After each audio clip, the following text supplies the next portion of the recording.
Sekarang si Andri kan sukanya Ustadz Adi Hidayat, ya kan? Hanan Ataki ya. Kalau gua tanya sama lu, ya kan? Kenapa lu suka Ustadz Adi Hidayat? Atau gini nih pertanyaannya. Kenapa lu tahu siapa Ustadz Adi Hidayat itu? Nggak tahu. Lu tahu Hanan Ataki itu siapa? Tapi suka dengan pengajian ya. 80% orang ya itu kalau ngaji seperti itu. Kalau kita tanya itu siapa dia, nah, rata-rata jawab ya karena suka. Jadi bukan karena siapanya dulu, tapi memang udah suka. Nah, seperti yang abang jelasin tadi, gue suka Quraisy Shihab. Nah, coba lo ajukan pertanyaannya ke gue. Ya kenapa bisa suka sama dia? Nah, Quraisy Shihab. Pertama, ahli Al-Quran itu ada 4 atau 5 ya. Yang pertama adalah ahli tafsir Al-Quran. Ya, lu belajar kan harus ke ahli Al-Quran kan. Kalau level lu udah mulai naik kan, istilahnya kalau lu senang berpikir gitu kan, atau lu pengen nyari sanad yang jelas kan, ya kan. Kalau kita berguru kepada orang, ini dapat ilmunya dari mana? Enggak tahu jawabnya juga, atau saya baca langsung dari Al-Quran, kan kacau juga. Benar nggak sih? Oh, ini di Al-Quran ada nih kamu baca. Enggak, ini pendapat kamu ini berdasarkan siapa? Al-Quran katanya, bingung kita jawabnya. Al-Quran yang dibaca itu artinya atau tafsir? Tafsiran. Nah, udah bagus lu memahaminya. Ya. Nah, kenapa gue suka Quraisy Shihab? Yang pertama, gue jelasin dulu itu dasarnya. Ahli Al-Quran itu ada 4. Ahli tafsir, ahli hadis, ya kan? Ahli fikih, ya kan? Penghafal Al-Quran, dan sebagian menganggap bahwa ahli-ahli tasawuf itu ahli-ahli Al-Quran di bidang pensucian diri. Nah, lu belajar kalau lu merasa lebih tinggi, merasa lebih tinggi maksudnya, merasa lebih otentik belajarnya, tentu kelima ini. Dan Quraisy Shihab berada di posisi ini. Ahli tafsir Al-Quran. Ahli tafsir Al-Quran. Ahli tafsir Al-Quran di Indonesia saat ini cuma 1 orang. Ya. Kalau dulu ada Hamka. Di Indonesia ahli tafsir Al-Quran tuh di bawah 10 orang. Nggak percaya, coba klik Google dulu. Coba lihat siapa aja ahli tafsir Al-Quran di Indonesia. Jadi ntar gue dibilang hoak lagi.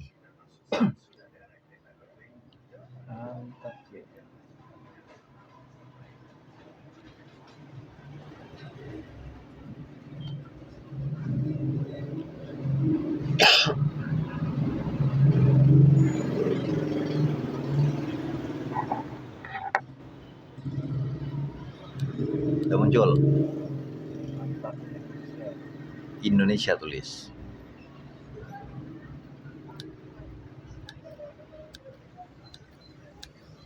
Benar.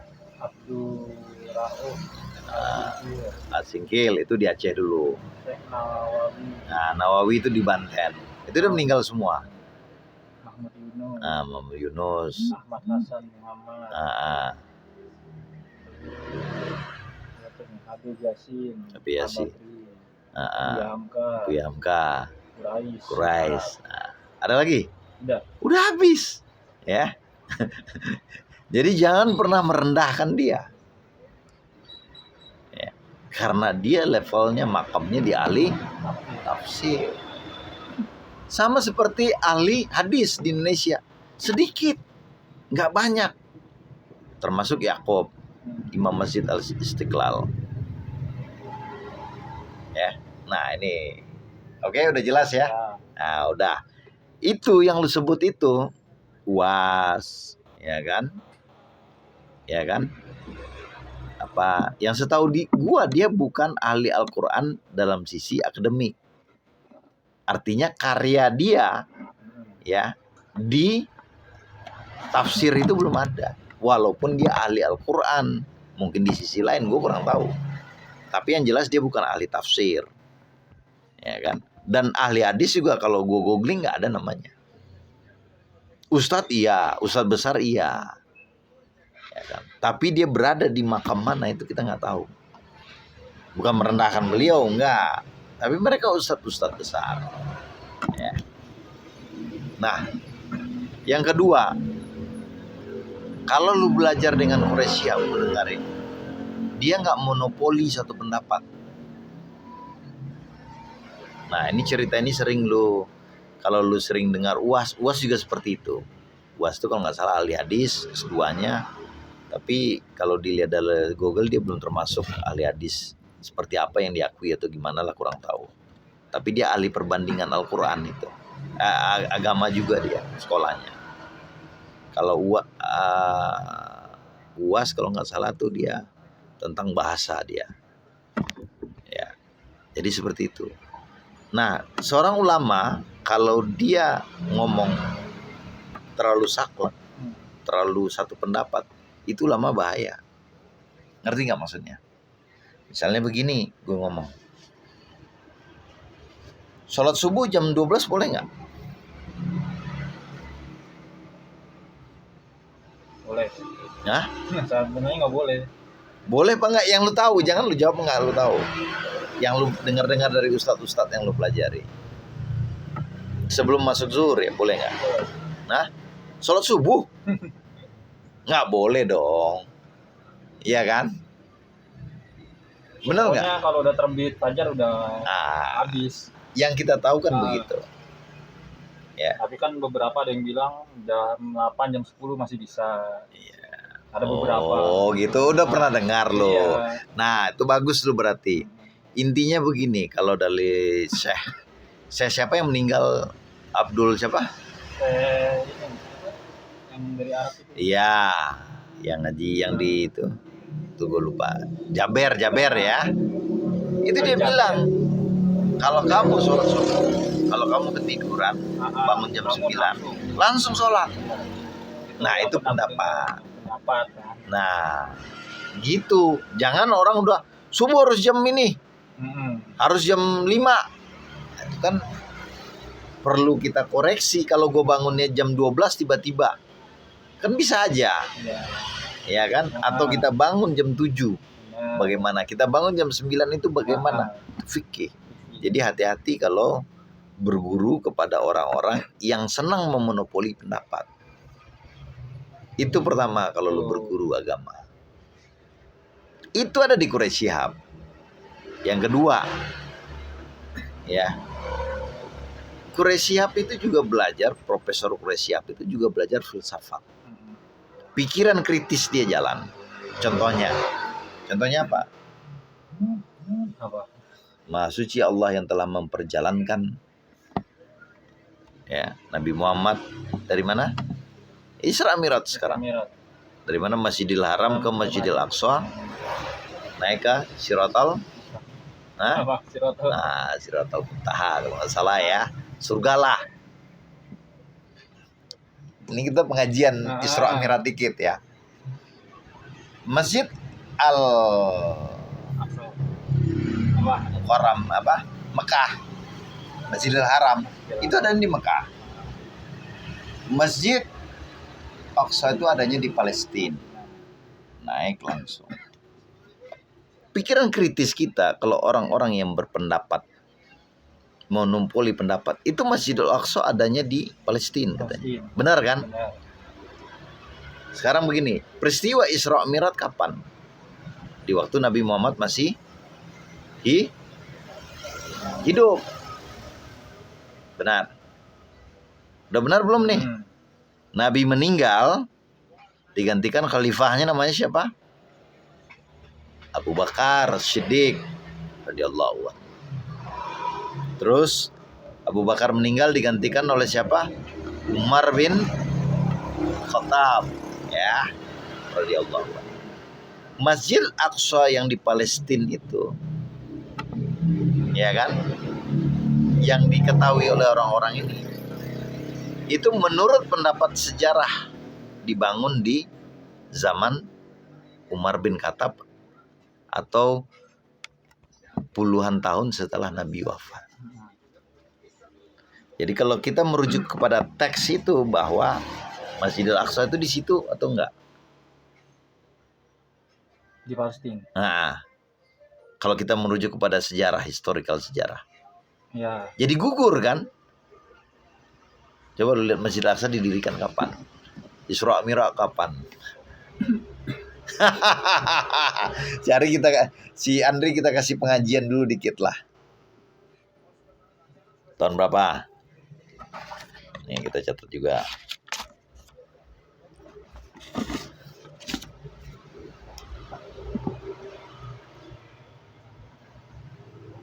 Berdiri. 600 berapa? 989. Berapa? 989. 989. Nah, ini kan cerita. Ada lagi nggak yang lebih pendek? Itu di Wikipedia atau mana? Di Google. Nggak di Wikipedia atau di mana? Nggak ada. Nggak ada. Masjidil Aqsa Palestina didirikan kapan katanya? 900. Ya udah. Nah, ini Masehi ya. Iya. Nah, peristiwa Isra Mi'raj berapa Masehi tulisnya? Jiwa Isra Mi'raj. Tahun 600-an itu.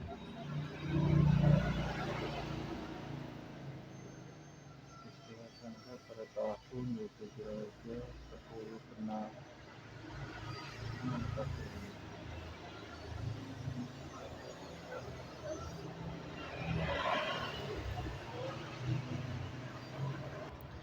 Kita lanjut ya.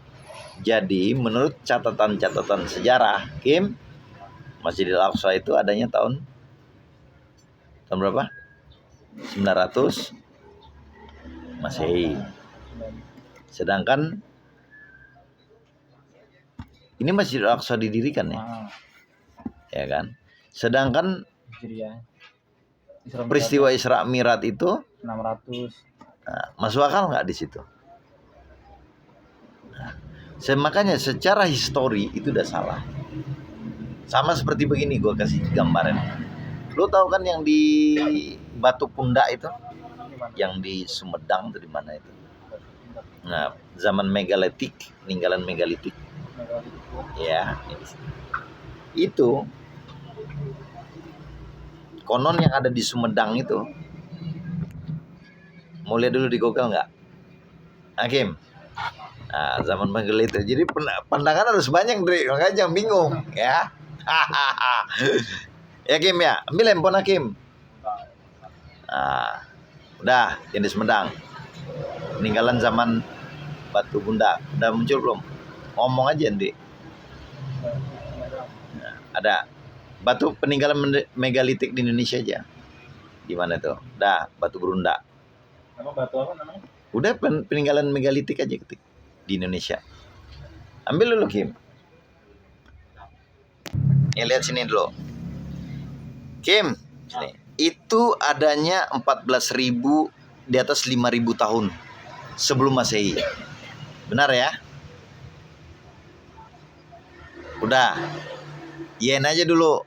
Ya. Catatan sejarah Nabi Nuh itu ada 2.500 tahun sebelum Masehi. Benar nggak Nabi Nuh itu ada kurang lebih di situ? Tuhan mana? Sama batu. Iya, batu itu peradaban manusia yang bangun. Tuhan mana? Tuhan Nabi. Nih dengerin baik-baik dulu.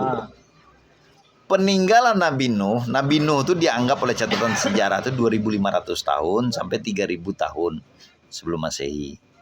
Itu yang ada di Sumedang itu, di Sumedang atau di mana tuh megalitik yang peninggalan itu. Ya di daerah Pasundan. Itu peradaban yang udah ada kurang lebih 5.000 sampai 14.000 tahun sebelum. Nah, berarti manusia di situ di Jawa Barat itu lebih dulu ada. Kalau dilihat dari sejarah. Nah, kembali lagi.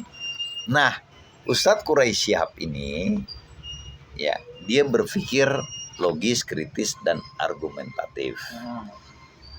Surat Gajah tahu? Coba baca, Elvil. Coba. Depannya kan lupa. Apa, Kim? Nah, coba baca di situ. Google lah, biar ini. Elvil. Ini panjang kita pengajian kita ini. Baca Kim. Nah, baca Kim. Alfil apa coba Kim?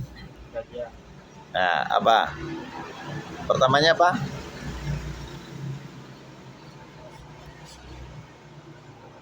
Apa Kim? Apa pertamanya? Apa ya? Surat Gajah.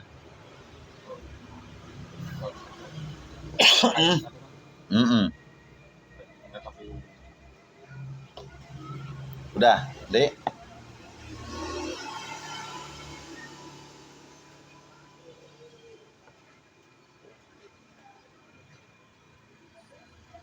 Alam taro kayo apa? Air buka biasa gitu. Nah, apa artinya?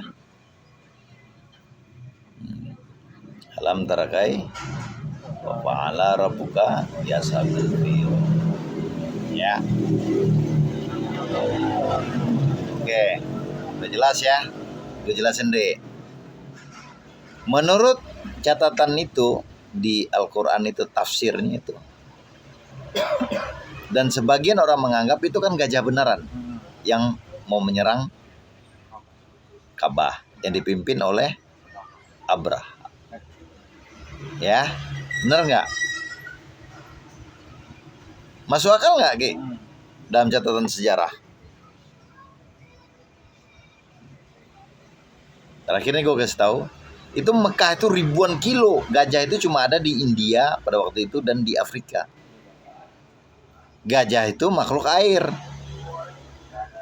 Sepanjang itu Mekah sampai Afrika itu nggak ada gajah ditemukan fosilnya.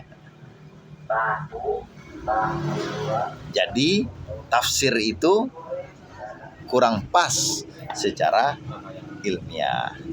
Ngerti? Nah, Quraisy Shihab, kenapa? Tentara bayaran. Nah, ya, kayak gitu nih. Nah, salah satu terakhirnya itu Quraisy Shihab itu pemilihan katanya. Coba lo perhatiin dia memilih kata tuh. Sebagian, seluruh, contohnya begitu. Oke? Itu kenapa gue memilih Quraisy Shihab sebagai. Oke? Oke. Thank you.